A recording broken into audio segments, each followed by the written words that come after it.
Muy buenas, estimada profesora. En esta ocasión le estaré hablando de la ley de Dalton. ¿Qué dice la ley de Dalton? Dalton establece que si una temperatura estable, la presión total de una mezcla de gases que no reaccionan químicamente entre sí es igual a la suma de las presiones parciales que ejercería cada uno de sus componentes, como si fuese uno solo, el que ocupa todo el volumen de la mezcla, dado que la presión de una mezcla de gases ideales solo depende del número de moléculas de gas en el recipiente.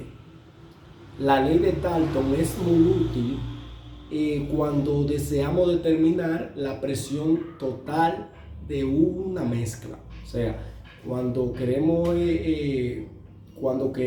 determinar una X presión, una X presión de una mezcla total, entonces usamos la ley de Dalton para llevar a cabo eso. Se basa en la combinación de un elemento con la cantidad de otro elemento para así formar un compuesto distinto. O sea, un elemento con otro elemento para formar un compuesto distinto. Un compuesto distinto en relación a esos dos elementos.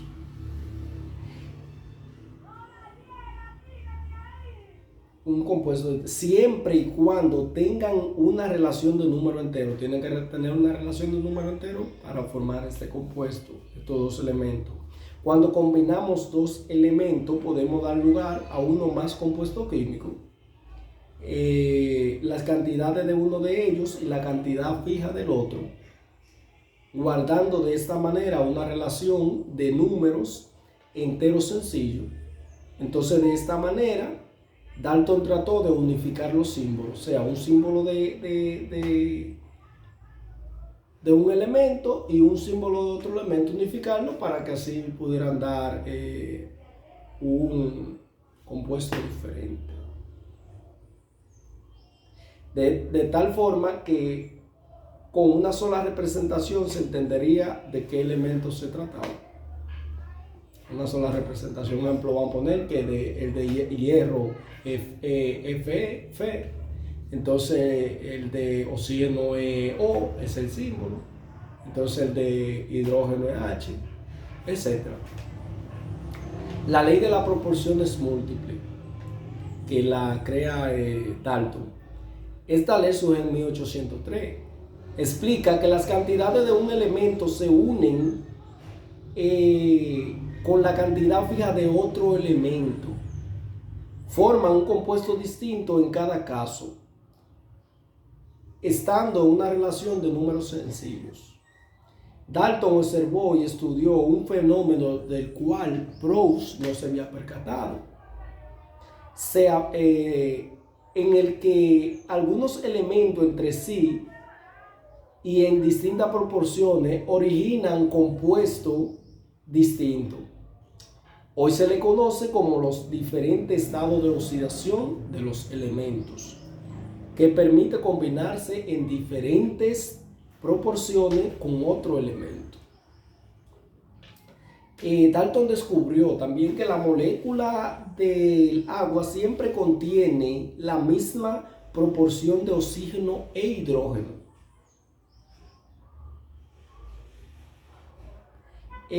Pensó que los átomos de oxígeno eran más pesados que los de hidrógeno. Y así es.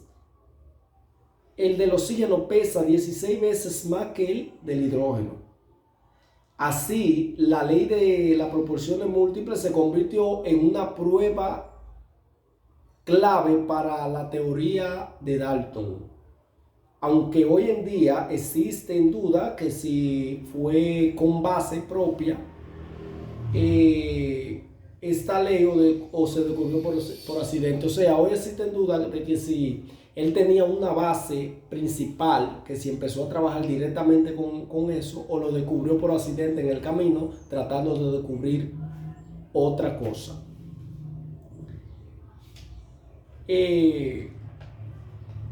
Hay un ejemplo de la ley de la proporción no múltiple. Dice, conviene recordar que cuando la ley fue formulada, ciertas comprobaciones no podrían llevarse a cabo por ser de carácter empírico, o sea que no tenía base, no era una teoría ya cierta. Así tomamos el cobre y el oxígeno, podían llevarse a cabo por ser, entonces combinaron para formar óxido de cobre distinto. El cobre y el óxido, entonces, y el cobre 2 más oxígeno. En el primer compuesto encontramos 3.973 gramos de cobre y que se combinaron con 1 gramo de oxígeno. En el compuesto, 7.945 gramos de cobre se unen a cada gramo de oxígeno, buscando la relación en 7.945 entre 3.973 y obtenemos un número entero sencillo, el 2, tal como predijo Dalton. O sea, Dalton predijo eso y fue algo cierto, que el oxígeno pesa 16 veces más que el hidrógeno. Esto fue todo, muchas gracias, espero que le haya gustado mi explicación sobre la ley de Dalton. Muchas gracias.